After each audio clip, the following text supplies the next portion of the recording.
Amigos, queremos acercarnos en este tiempo de Cuaresma, sin duda, como camino de conversión al encuentro con el Señor.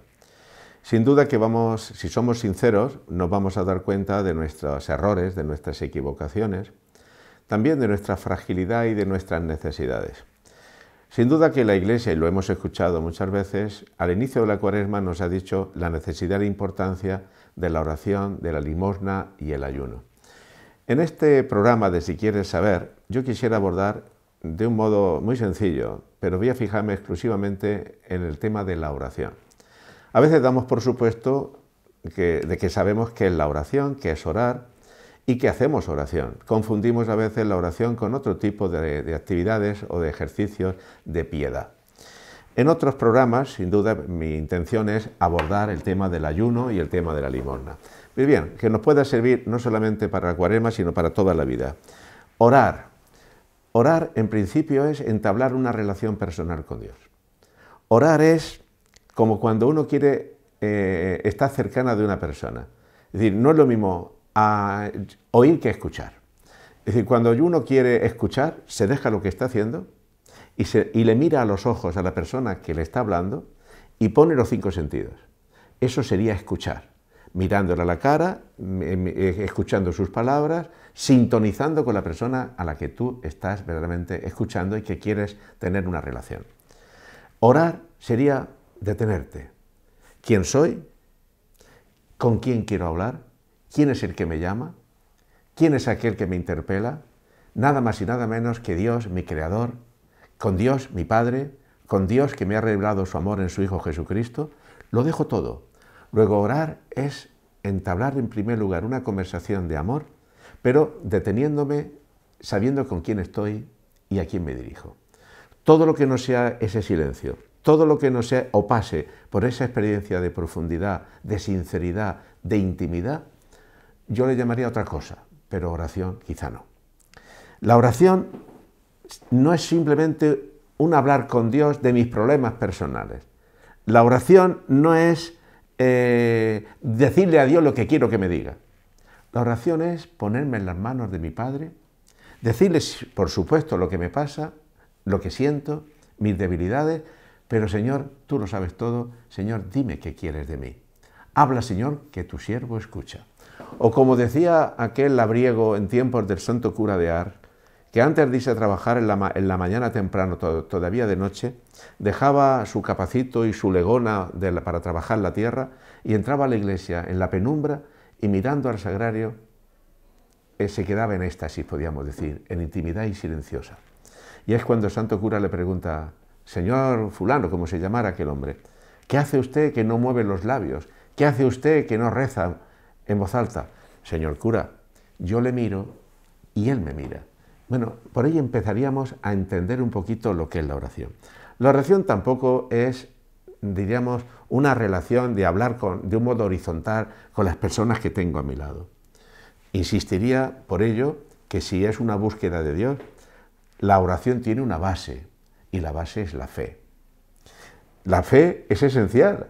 Es decir, Señor, tengo fe, pero aumenta mi fe. Ya empiezas a hacer oración. Algunos dicen, Señor, si existes, dicen algunos ateos, que se creen que son ateos, sal a mi encuentro. Ya empieza a hacer oración. Es decir, la fe sería la base. Señor, sé que me llamas, sé que me interpelas, sé, Señor, mi limitación, y sé, Señor, al mismo tiempo que no todo se agota en este mundo. Sé que tú eres más grande que yo, sé, Señor, que tú eres mi Padre y eres mi Creador. Por eso, sin fe, no puedo entablar una relación personal con mi Padre Dios. ¿No será acaso este el problema, no solo de este tiempo de Cuaresma, sino de la vida cristiana en general? Que en la medida en que mengua la fe de los creyentes, de los cristianos, mengua el tiempo que dedicamos a hablar con Dios, mengua la oración. Tendríamos que preguntarnos seriamente por esta cuestión. Es decir, en la medida en que tengo fe y vivo de la fe, necesito de Dios. Es el alimento, la oración, de mi vida de fe, de mi vida cristiana. Sin oración no puedo crecer, sin oración no puedo tener experiencia de Dios. Luego orar, podríamos decir también, dando un pasito más, orar es la unión del alma con Dios, en el lenguaje clásico. Cuando digo alma, digo de mi ser, de mi yo, de mi persona, de mis intereses, es decir, de lo que yo soy y de lo que yo siento. Busco a Dios y se da una relación, una intimidad, una unión. Esa unión es importante. Vivo yo, diría San Pablo en otro momento, mas no yo, es Cristo quien vive en mí. Es la razón de mi vivir. Es aquel que sin el cual mi vida carece de sentido. La oración, al mismo tiempo, es descubrir y mirar a Dios como mi Padre. Vuelvo a repetirlo. Mirar a Dios como mi Padre. Yo no puedo acercarme en sentido cristiano en momentos de oración o hacer oración a un Dios al que le tengo miedo, a un Dios que pienso que es castigador, a un Dios que pienso que está, digamos, casi con la escopeta cargada a ver si me pilla infragante en un pecado para castigarme. No, miro a Dios como mi Padre.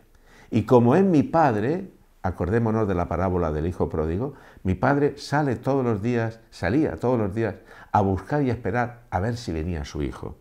Y cuando el hijo regresa, el padre, que todos los días salía a ver si venía su hijo a la salida del pueblo, el hijo le ve, ¡ah, mi padre!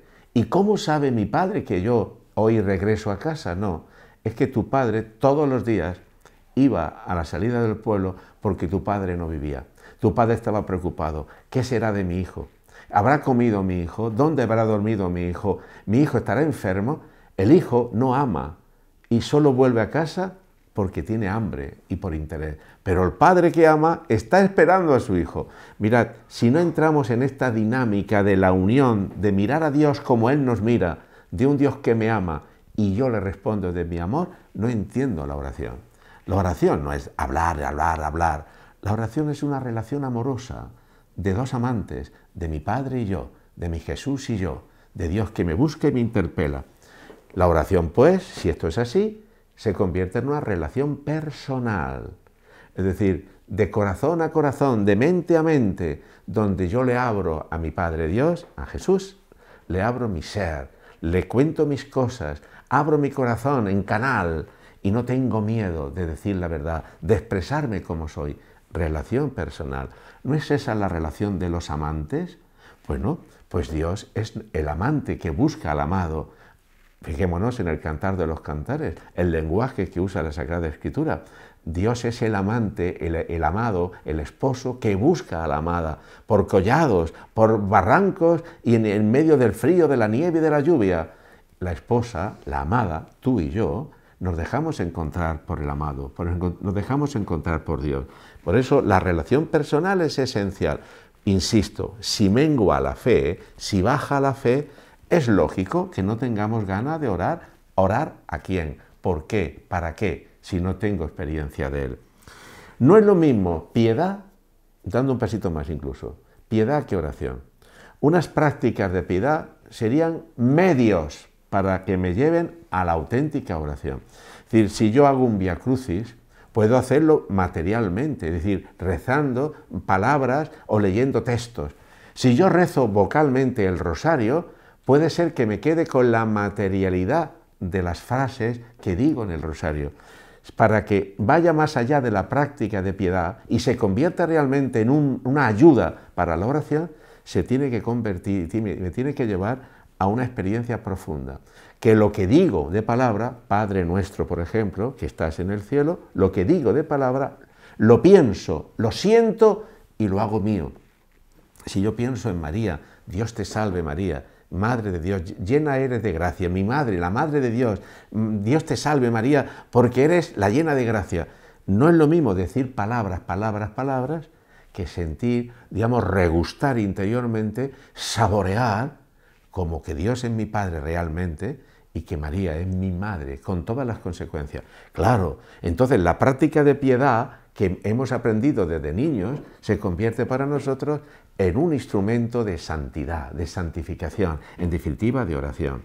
Los ejercicios físicos que hacemos, por ejemplo, cuando queremos estar en forma, cuando queremos perder kilos, cuando queremos, pues eso, tener un cuerpo, digamos, un cuerpo 10, pues bueno, eso nos supone un trabajo, un esfuerzo. Bien, también para la oración se exige de nosotros un ejercicio mental, un ejercicio espiritual, un ejercicio que supone una vida austera, supone renunciar al mal, poner las cosas en su sitio, saber lo que es bueno, lo que es malo, no llevar una doble vida, reconocer ante Dios la realidad de mi propia vida personal. Es decir, ese ejercicio físico que me lleva a adquirir un cuerpo, ¿verdad? Donde yo sea capaz de vivir con diligencia y con equilibrio, y un cuerpo 10, diríamos, ¿no? También yo necesito un alma 10, es decir, yo necesito tener una espiritualidad que me lleve a vivir verdaderamente lo que Dios me pide. Y entonces a Dios, en la oración descubriré que me está pidiendo, pues a lo mejor la obediencia, que me pide amar al enemigo, que me pide compartir mis cosas. Si no hago ese ejercicio, digamos, de piedad, que me lleve a la oración, lógicamente me voy a quedar encerrado meramente en la materialidad del ejercicio de piedad. Y entonces, si esto no lo abundamos, nos vamos a quedar en ese ejercicio de piedad que se puede convertir, cuidado, en beatería. La beatería sería una malformación, una deformación de la religión, una deformación de la vida cristiana. El beato, en sentido peyorativo, entre el pueblo, es aquel que dice y no hace, es aquel que tiene práctica religiosa, pero no siente, no vive, no lo hace vida, no es coherente, no se convierte en acto. En cambio, el auténtico orante es el que al descubrir que Dios es mi Padre, descubro que tú eres mi hermano, y descubro entonces que la fuerza de mi obrar viene de Dios, y la oración es el medio por el cual Dios se me revela. Pero la auténtica oración no me aísla del mundo, la beatería sí.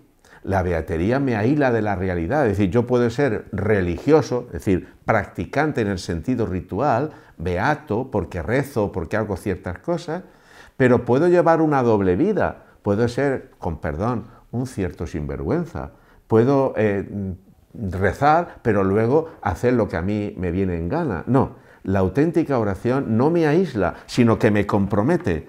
La auténtica oración no se olvida de la vida personal y de la vida de los demás. Habla, Señor, ¿qué quieres de mí? Habla, Señor, que tu siervo escucha. Y por último, yo destacaría en este programa de Si quieres saber sobre la oración, en este tiempo de Cuaresma, pero repito que esto que estoy compartiendo con vosotros nos sirve para toda la vida. Lo estoy compartiendo, yo esto lo fui aprendiendo desde, no digo desde niño, pero sí desde joven, incluso ya en el seminario, y esto es lo que agradezco a mis formadores y a aquellos que me han enseñado a hablar y a entenderme en una relación personal con Dios. Clases de oración. Hay una oración que es la de adoración. Es decir, insisto, si hay fe, descubro que Jesús, por ejemplo, Dios, está en la Eucaristía. Y yo adoro a Dios, le rindo toda mi persona y me postro de rodillas porque Dios está aquí. Reconozco que tú lo eres todo, Señor, y yo no soy nada. Y si soy algo es porque tú me amas. Si yo soy algo es porque tú me has dado la vida. Si soy algo es porque has muerto por mí. En el fondo, la adoración es salir de mis límites y vivir en la humildad para acoger la grandeza que Dios es y me ofrece. Quizá en el mundo en el que vivimos, tan autosuficiente, este mundo secularizado, donde la sociedad y las personas nos creemos que valemos más que nadie, decimos, no necesito de ti, no necesito de nadie, no quiero dar lástima a nadie, tampoco entonces necesito de Dios. La adoración es la humildad para relacionarnos con Dios. Pero otra clase de oración sería la de acción de gracias. Cuando tú hablas con Dios, cuando tú estás en Dios, en esta experiencia de oración, hay momentos en que le das las gracias por los bienes recibidos, porque eres su hijo o su hija, porque te ha salvado por su hijo en la cruz, porque te da la fe, porque perdona tus pecados, porque te da el alimento de cada día, porque pone en el camino de la vida personas que te ayudan a crecer, porque te hace heredero de la vida eterna. Es decir, por tantas cosas damos gracias a Dios. Esto es un tipo de oración. También es un tipo de oración la súplica, que la súplica puede ser lamentación, es decir, donde uno llora incluso ante Dios y con Dios. Uno se expresa como Él. Es decir, si tienes un problema y estás sufriendo interiormente, imagínate una enfermedad, imagínate un fracaso, está tu corazón sangrando. La oración entonces es una oración de lamento. Yo pienso en la Sagrada Escritura, el libro de las Lamentaciones, y vas a Dios, buscando a Dios. Padre, ¿por qué? ¿Por qué me pasa esto? Padre, no me abandones. Padre, que no puedo más. La lamentación es un modo de oración donde te agarras al único que te puede curar y te puede salvar. Pero también la oración de súplica es oración de petición, donde tú le puedes pedir, le pides a Dios que te dé el pan de cada día, le pides a Dios que te ayude a reconocer tus faltas y pedir perdón de tus pecados, le pides a Dios que reconozcas los límites de tu propia realidad para abrirte al misterio, pero al mismo tiempo yo diría, dentro de esta oración de súplica que es lamentación y sobre todo de petición, estaría la oración del Padre Nuestro. Hoy si meditáramos de verdad, rezáramos auténticamente el Padre Nuestro, algo que es oración vocal, algo que es oración bíblica, algo que es oración eclesial, se convertiría para nosotros en lo que es y debe ser la oración típicamente cristiana, es la oración que Jesús nos ha enseñado, que nos redescubre que Dios es mi Padre, que somos hermanos, le pedimos el pan de cada día, el perdón de nuestros pecados, le damos gracias porque perdona nuestras culpas, le pedimos al mismo tiempo y le damos las gracias porque podemos perdonar a quien nos ha ofendido, le pedimos al Señor el don de la gracia, le pedimos que no caigamos en la tentación y le pedimos el don de la vida eterna. Hermano, la oración del Padre Nuestro es la oración de súplica por excelencia. Bueno, hay otro tipo de oración, que es la oración de intercesión. Sí, Señor. ¿Cuántas veces a mí como sacerdote, mis feligreses y mis amigos me dicen, don José o Pepe, por favor, acuérdate de mí cuando digas la misa, acuérdate de mí cuando llegues a la oración con Dios, estoy pasándolo mal, no me olvides, o acuérdate de mi padre que se está muriendo, o acuérdate de mi necesidad, o de mi matrimonio que no funciona, o que estamos pasándolo mal. Es intercesión. No le pedimos eso a los santos, no le pedimos eso a la Santísima Virgen María, que intercedan por nosotros, es decir, que pidan al Padre Dios por nosotros. Pues eso, en la comunión de los santos, en la oración, lo que hacemos, los unos por los otros, intercedemos por los demás en nuestra oración confiada, puesto que estamos en intimidad con Dios. Y no olvidéis, lo que pidáis al Padre en mi nombre, y más si seis, 2 o 3 reunidos en mi nombre, el Padre os lo concederá. Es la oración de intercesión. Y luego, pues ya realmente la oración puede ser vocal, la oración puede ser mental, o la oración puede ser también, yo diría, litúrgica. La oración vocal es la que hemos aprendido quizás desde niños, las oraciones para levantarnos por la mañana, la oración antes de irnos a dormir, la oración del Padre Nuestro, la oración al Ángel de la Guarda, esas oraciones que llevamos en el corazón y que de un modo repetitivo vamos diciendo y vamos expresando. Esa es la oración vocal. Para que sea auténtica oración, tiene que coincidir lo que digo de palabra, de pensamiento, tiene que coincidir con el pensamiento y tiene que coincidir con mi sentimiento, que me lleve a una actitud. Esta es la oración vocal auténtica que me lleva a la vida, a la unión con Dios. Y la oración puede ser mental, en la meditación, es decir, donde yo estoy no dándole vueltas, sino estoy en la presencia de Dios y caigo en la cuenta de que Dios no me abandona, de que yo he dejado todo para estar con Él, pero descubro que Dios está conmigo y me sirve para esa oración mental, un texto del Evangelio, me sirve la propia experiencia de la Iglesia, la palabra, pues a lo mejor de un santo, quizá el mensaje del Papa o la homilía de un sacerdote. Eso lo voy, entre comillas, rumiando y lo voy dialogando con mi Padre Dios. La oración mental que me lleva a interiorizar. Y la oración litúrgica, la oración eclesial, está la Eucaristía, es el oficio que rezamos los sacerdotes, los laudes, las vísperas, es la oración de los que hacemos y vivimos en los sacramentos, que ya no es solo mi oración personal, sino la oración comunitaria, la oración de la Iglesia.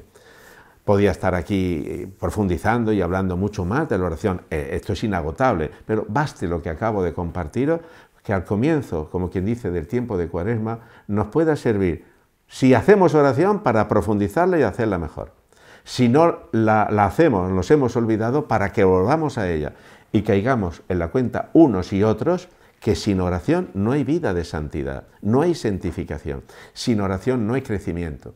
Y podemos estar yendo a celebrar la misa todos los domingos durante toda nuestra vida, pero si no la convertimos en oración, es como la piedra que tenemos en las playas de Altea. Esas piedras preciosas que están en los ríos, blancas, están bonitas, lisas, que están mojadas por fuera.